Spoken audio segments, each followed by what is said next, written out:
Hello, welcome to happy heart 1111। इस channel में हम सीखते हैं कि हम एक दिल खुश इंसान कैसे बने। दिल खुश इंसान बनने के लिए आपको अपना जो माइंडसेट है उसको चेंज करना पड़ेगा, उसको प्रोग्रेसिव बनाना पड़ेगा।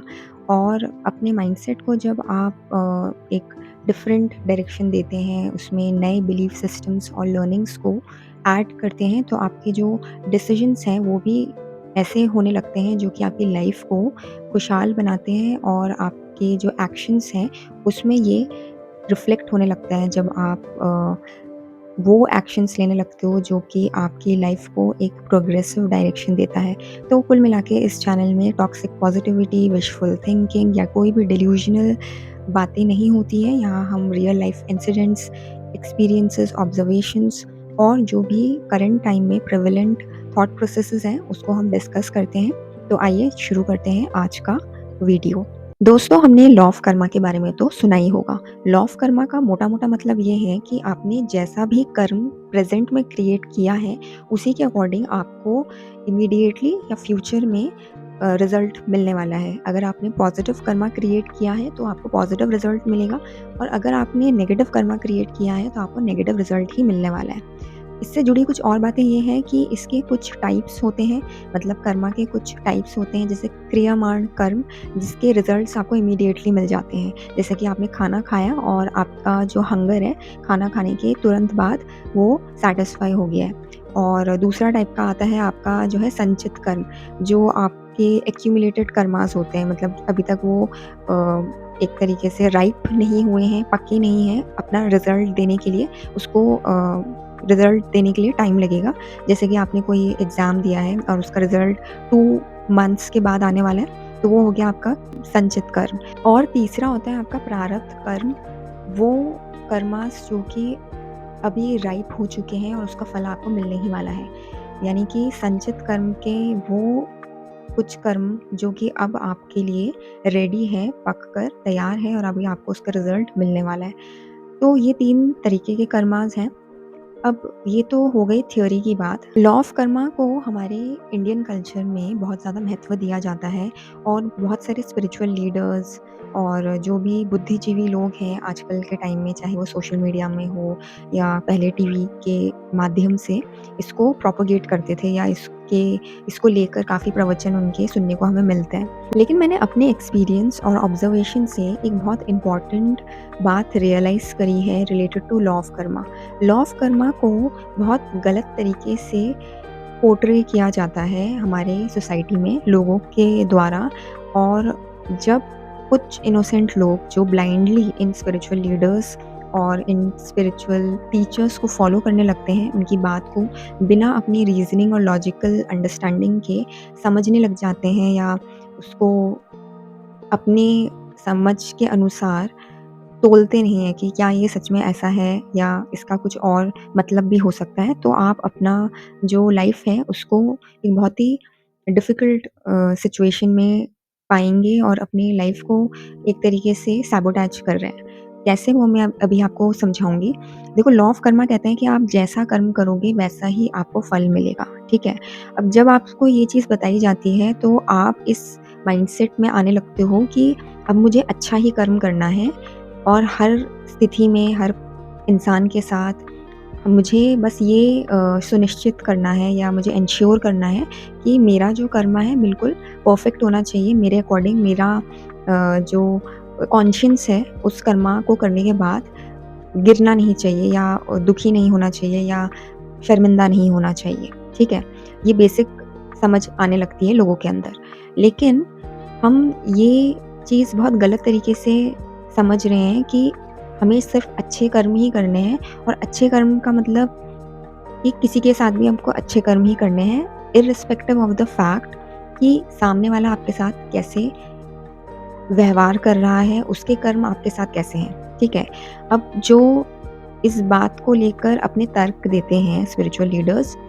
या टीचर्स मैं कहूँ, या गुरुज़ कहूँ, या मेंटर्स कहूँ, वो ये कहते हैं कि अगर किसी ने आपके साथ गलत भी करा है आज के टाइम में, तो वो आपके ही प्रीवियस कर्मास का कोई रिज़ल्ट होगा। इसी के कारण आपके साथ किसी ने अच्छा करने के बाद भी, या इन जनरल कुछ आपने शायद उसके साथ किया भी नहीं है, फिर भी वो आपके साथ गलत कर रहा है। पर ये पूरी तरीके से सही नहीं है क्योंकि हम एक ऐसे सोसाइटी में रहते हैं जहाँ अच्छे लोग भी हैं और बुरे लोग भी हैं।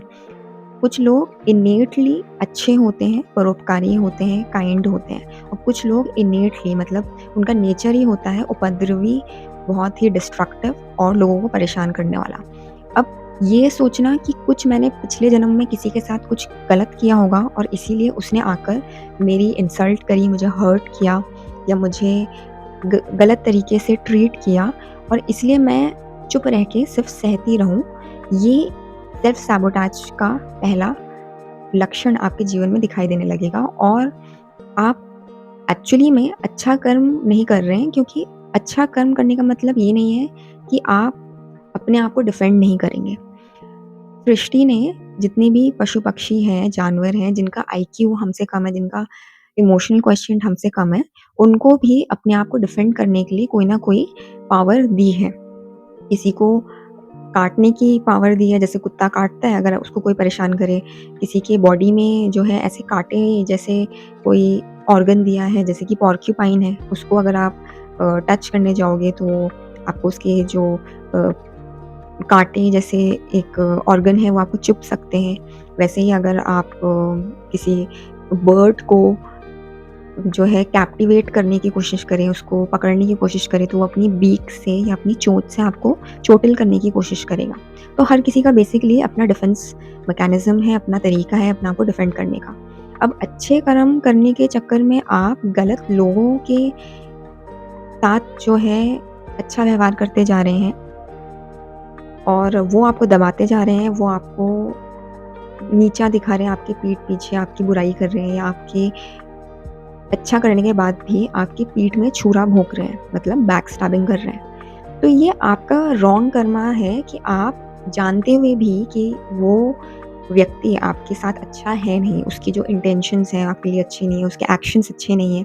उसके साथ आपको कभी अच्छी वाइब्रेशन फ़ील नहीं होती है, उसके बाद भी आप उसके साथ दोस्ताना व्यवहार रख रहे हैं या उसके साथ एक फ्रेंडली रिलेशनशिप मेंटेन कर रहे हैं, ये सोच के कि भई मेरे अकाउंट में पुण्य जमा हो रहा होगा और इसलिए उस लालच को फुलफ़िल करने के लिए कि मैं तो अच्छी हूँ और मेरे कर्म अच्छे रहने चाहिए ताकि मुझे मोक्ष की प्राप्ति हो जाए या मुझे आगे चल के अच्छे फल ही प्राप्त हो। तो ये एक गलत आपकी धारणा है क्योंकि this is not good karma, this is being greedy, this is being strategic, this is a, cowardness. ये एक कायरता का जो है साइन है क्योंकि अगर आप एक इंसान की बॉडी में आए हैं और आपको सोचने समझने की शक्ति दी है, आपके हाथ-पैर दिए हैं, आपका मुँह दिया है बोलने के लिए, आपके सेंस ऑर्गन्स दिए हैं सिचुएशन को समझने के लिए, लोगों को समझने के लिए, उसके बाद भी आप ये एक्सपेक्ट कर रहे हैं कि कोई एक्सटर्नल फ़ोर्स आके आपको रेस्क्यू करे या मैं अपने आप को डिफेंड नहीं करती हूँ क्योंकि मुझे इस बात का लालच है कि कुछ मेरे को अच्छा कर्म का फल मिलेगा, इसलिए मैं चुप रहती हूँ, इसलिए मैं सहती रहती हूँ और ये स्पेशली ज़्यादा सैबोटाजिंग और जो है डेंजरस तब हो जाता है जब आप किसी ऐसे व्यक्ति के साथ डील कर रहे हो, जो कि आपके साथ बिल्कुल भी अच्छा नहीं है और वो आपके घर का कोई व्यक्ति है, यानी फैमिली मेंबर है, वो आपके ऑफ़िस का कलीग है, वो आपके फ्रेंड सर्कल में कोई है या आपके रिलेशंस में कोई है, मतलब रिलेटिव्स में कोई है। बेसिकली आपके साथ उसका रेगुलर जो है आना-जाना है, उठना-बैठना है, आप उसके संपर्क में रहते हो। अब बात ये हो जाती है कि अगर रेगुलरली आप अपने आप को इस तरीके से सैबोटाज करोगे, चुप रहोगे, सहने की टेंडेंसी रखोगे, टॉलरेट करते रहोगे, तो वो इंसान डेफ़िनेटली ये इम्प्रेशन बनाएगा आपके बारे में कि ये कमज़ोर है और ये अपने लिए आवाज़ नहीं उठा सकता या उठा सकती, इसलिए I am entitled to exploit this person और क्योंकि ये वीक है और मैं एक स्ट्रॉन्गर पोज़ीशन में हूँ, तो मैं इसको परेशान करता ही रहता हूँ। और यही होता है ऑफ़िसेज़ में, आपके घर में, आपके रिलेटिव्स के यहाँ और आपके फ्रेंड सर्कल में। एक बुली करता रहता है और एक बुली होता रहता है। तो इसमें अच्छे कर्म और बुरे कर्म का कोई लेना-देना नहीं है क्योंकि आप हर एक कर्मा के लिए पास्ट लाइफ रिग्रेशन तो नहीं कराओगे कि किसी ने मेरे साथ गलत किया तो क्यों किया होगा, चलो मैं पास्ट लाइफ रिग्रेशन करा के चेक करता हूँ या करती हूँ। That is not feasible and it is not even recommended. But कुछ चीज़ें आपको इंट्यूटिवली पता होनी चाहिए कि भई अगर आपके साथ कोई गलत कर रहा है तो ये फर्स्ट आपकी ज़िम्मेदारी है कि आप उस गलत को अपने साथ होने से रोकें। क्योंकि अगर ऐसा नहीं होता तो कभी कृष्ण जी जो है मैनिपुलेशन के साथ महाभारत की जो लड़ाई है वो जितवाते नहीं पांडवों को। इनफैक्ट महाभारत का जो पूरा युद्ध हुआ था वो होता ही नहीं, वो तो फैमिली मेंबर्स के बीच में ही हुआ था। उसमें अगर फैमिली मेंबर्स या जो पांडव है वो ये सोचते कि अरे ये तो मेरे अपने हैं और हमारा ही कोई कर्म पिछले जन्म में ऐसा रहा होगा जिसके कारण मेरे ही रिलेटिव मुझे परेशान कर रहे हैं, इसलिए मुझे परेशान अपने आप को होने देना है, अपने आप को एक्सप्लॉइट होने देना है, अपनी वाइफ को जो है इंसल्ट होने देना है क्योंकि मेरे कर्म कट रहे होंगे। So that is not the case, ऐसा नहीं होता है। उधर और भी ज़्यादा गलत हो जाता है। क्यों? क्योंकि जब आप इस क्षमता में हैं कि आप अपने लिए आवाज़ उठा सकें और गलत लोगों के साथ लड़ सकें और उसके बाद आप कायरता को इम्पोर्टेंस दे रहे हैं, कायरता को अडॉप्ट कर रहे हैं, तो ये आपका नेगेटिव कर्मा क्रिएट करता है। सिमिलरली रामायण की अगर हम बात करें तो रामायण में भी अगर श्री राम ये सोचते कि अच्छा मेरे कुछ गलत कर्म रहे होंगे या सीता मैया के कुछ गलत कर्म रहे होंगे, तो इसलिए उनको रावण इस जन्म में उठा के ले गया, तो ले जाने दो, उनके गलत कर्मों का भुगतान हो रहा है, मुझे कुछ करने की ज़रूरत नहीं। तो बस तब तो फिर सीता जी आ जाती रावण के लंका से और पूरा जो है रामायण की कथा व्यर्थ हो जाती। तो किसी भी आप रिलीजियस स्क्रिप्चर में भी देखें तो ये कहीं पे भी रिकमेंडेड नहीं है कि कोई गलत कर रहा है, आपके साथ कुछ गलत हो रहा है, सिचुएशंस कुछ ऐसी बन रही है, जहाँ आप नेगेटिविटी को फ़ील कर रहे हैं, तो आप कावर्ड एटीट्यूड को अडॉप्ट कर लें ये सोच के अरे ये तो मेरे पिछले जन्म का ही कुछ बुरा कर्म मेरे सामने आ रहा है तो मैं चुप रहूँ। और इस गलत एटीट्यूड की वजह से ही हमारे देश में जो अच्छे लोग हैं, उनके साथ बुरा होता रहता है और जो बुरे लोग हैं, उनके साथ और भी अच्छा होता रहता है। क्योंकि अच्छे लोग ऑलरेडी गिल्टी कॉन्शियस होते हैं और जो बुरे लोग होते हैं, वो ओवर कॉन्फिडेंट होते हैं। तभी तो लोगों की जो बेटियाँ हैं, वो ससुराल वालों के द्वारा इतना ज़्यादा एक्सप्लॉइट की जाती हैं कि वो सुसाइड कर लेती है या अपने आप को जला लेती है, क्योंकि उनका जो माइंडसेट है या उनकी जो ब्रेन वॉशिंग है वो इस तरीके से कर दी गई होती है कि भैया तुम्हारा तो अच्छा कर्म ये है कि तुम्हें अपनी शादी चलानी है irrespective of how you are treated there. Similarly offices में भी कई लोग जैसे बुली होते हैं, वो ये सोचते हैं कि बड़ी मुश्किल से तो मुझे ये एक ऑनरेरी जॉब मिली है या ऑनरेबल जॉब मिली है किसी एक बड़े फर्म या ऑर्गेनाइज़ेशन में after so many exams and interviews,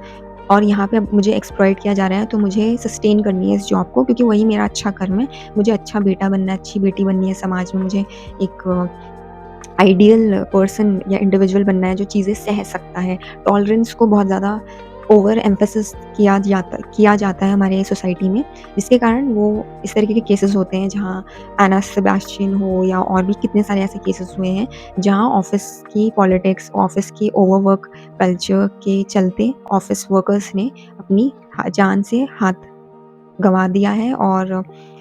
even marriages में भी ये चीज़ हम देख रहे हैं। इनफैक्ट कई सारे बच्चे भी पेरेंट्स के आइडियल चाइल्ड बनने के चक्कर में जो है सुसाइड कर लेते हैं क्योंकि वो कोई एग्ज़ाम क्लियर नहीं कर पा रहे हैं या एक उनकी मर्ज़ी अकॉर्डिंग कोई एक लाइफ़ को क्रिएट नहीं कर पा रहे हैं, सक्सेस को प्राप्त नहीं कर पा रहे हैं। सो आइडियलिज़्म को हटाना बहुत ज़रूरी है। किसी भी स्पिरिचुअल लॉ को एक रिजिड एस्पेक्ट से पोर्ट्रे करना और सोसाइटी में लोगों के ऊपर थोपना irrespective of what their situation is and what really works in current time and scenario is foolishness. क्योंकि समय के अनुसार हर चीज़ में जो है एवोल्यूशन आता है, चेंजेस आते हैं और वही चीज़ हमें लाइफ में आगे बढ़ने के लिए हेल्प करती है या डेवलप होने में हेल्प करती है। सिर्फ़ ये कह देना कि अच्छा कर्म करोगे तो उसका फल अच्छा ही मिलेगा और अच्छा कर्म करने के लिए आपको टॉलरेंट होना है एंड बुरे लोगों की जो है बदतमीज़ी या उनके गलत कर्मों को चुपचाप सहना है is absolutely wrong notion and it is destroying many people in the society. In fact लोग ही खुद को डिस्ट्रॉय कर रहे हैं। तो किसी भी teacher,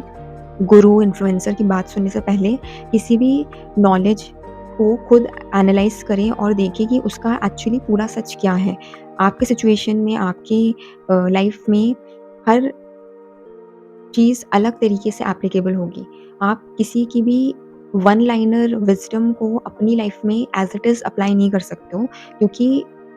it differs case by case कि आप किस चीज़ से जूझ रहे हैं अपनी लाइफ में, आपकी लाइफ में किस तरह के लोग हैं। जो लोग रेगुलरली एक टॉक्सिक कल्चर में बड़े हुए हैं या टॉक्सिक लोगों के साथ उनका उठना-बैठना है, they have to take their stand, otherwise उनको दबाया जाएगा और वो दबते चले जाएँगे और एक दिन ऐसा आएगा कि उनका जो इमोशनली वो इतने ड्रेन हो जाएँगे, इतनी ज़्यादा वो वीक हो जाएँगे इंटरनली, उनका सेल्फ कांसेप्ट, उनका जो एस्टीम है वो इतना लो हो चुका होगा कि वो खुद को डिस्ट्रॉय कर देंगे, which is not a good thing. तो law of karma doesn't mean that you have to do good with everybody इस लालच से कि मेरे को तो पुराने कर्म के जो फल हैं वो कट रहे हैं और मुझे इसे कटने देना है, तो मैं हर घटिया इंसान के साथ मैं जो हूँ टॉलरेंस को जो है प्रैक्टिस करूँगा। इसका एक और क्लासिक एग्ज़ाम्पल है कि अगर हम टॉलरेंस को अगर जो है प्रैक्टिस करके इंडिपेंडेंस को अचीव कर पाते, तो आज हमारा कंट्री जो है गुलाम ही रहता, वो इंडिपेंडेंस अचीव नहीं कर पाता। कुछ लोगों ने स्ट्रॉन्ग अपना स्टैंड लिया, अपने एक्शंस लिए, जिसके कारण ब्रिटिशर्स को हमसे एक टाइम के बाद डर लगने लगा, उनको लगा कि अब हमारा यहाँ पे तानाशाही नहीं चलने वाली, इसलिए they had to flee from this country. Otherwise अगर हम यही सोचते कि अच्छा कर्म करते रहो, तुम्हारे साथ अच्छा होता रहेगा, नहीं, ऐसा नहीं होता है। That is absolutely irrational. और लाइफ में प्लीज़ रैशनैलिटी के साथ चलिए, किसी की भी बात सुनकर अपनी लाइफ में ब्लाइंडली अप्लाई करके अपने आप को डिस्ट्रॉय ना करें। So this was about law of karma. I hope you understand the whole point and you would apply it in your life to protect yourself whenever it is needed. Thank you.